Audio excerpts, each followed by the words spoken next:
The tray slipped from his hands and crashed across the food court floor. Hot coffee splashed across his wrist, but he didn't react, because his 5-year-old son was crying. Not loud, not dramatic, just that quiet, broken crying children do when they're trying to be strong. "I'm sorry, Dad," the boy whispered. And across from them, balancing carefully on a metal crutch, stood a teenage girl with one leg. "Can I share this table?" she asked softly. The father looked up, confused, embarrassed, exhausted. He almost said no. He almost told her they were leaving, but something in her eyes stopped him. And that was the moment everything began to change. 40 minutes earlier, Adam Cole had been calculating how long he could stretch $27. Rent was late, daycare fees overdue, and his construction job had cut his hours again. His son Noah sat beside him, swinging his feet nervously. "Dad, can I get fries?" Adam swallowed. "Maybe next time, buddy." Noah nodded quickly, like he understood more than a 5-year-old should. That hurt more than anything.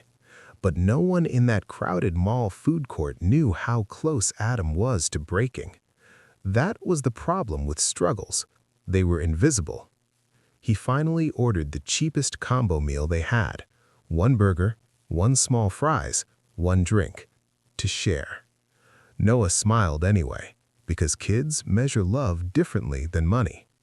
They found a table in the corner. Adam split the burger carefully, half for Noah, half for himself.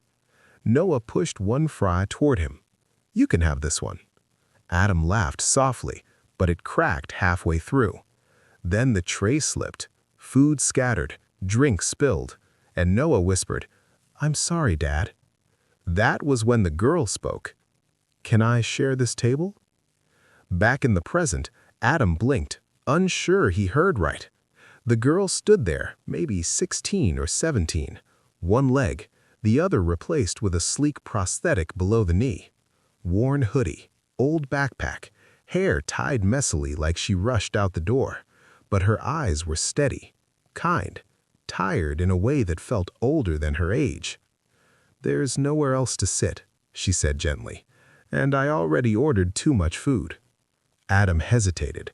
Pride fought survival, but Noah looked at the fries she carried, and that decided it.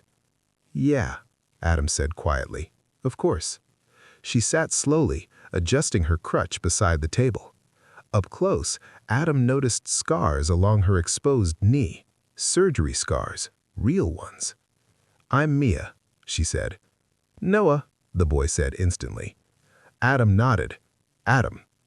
Mia slid her tray forward. 2 sandwiches, large fries, milkshake. "I can't finish this," she said casually. "Seriously." Adam started to protest. She cut him off. "Please, I hate wasting food." Noah looked at his dad. Adam hesitated, then nodded once, and that was the moment the first wall cracked. They ate quietly at first.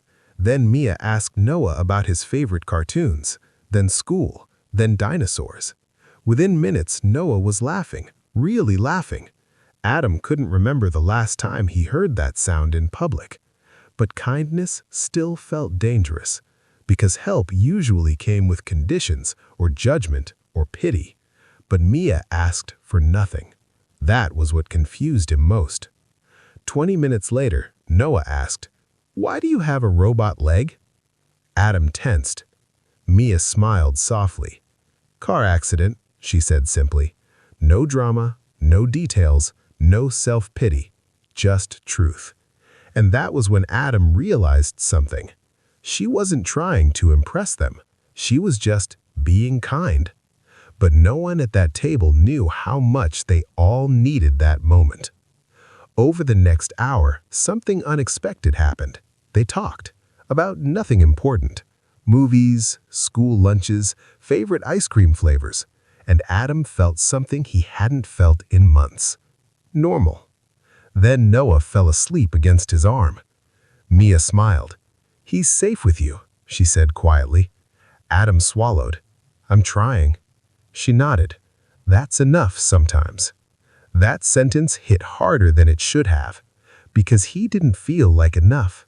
Not since his wife left, not since bills piled up, not since every day felt like survival instead of living. But no one there knew the truth about why he looked so tired. Then Mia said something unexpected. "You're not used to help, are you?" Adam laughed softly. "Is it that obvious?" She shrugged. "I used to hate help too."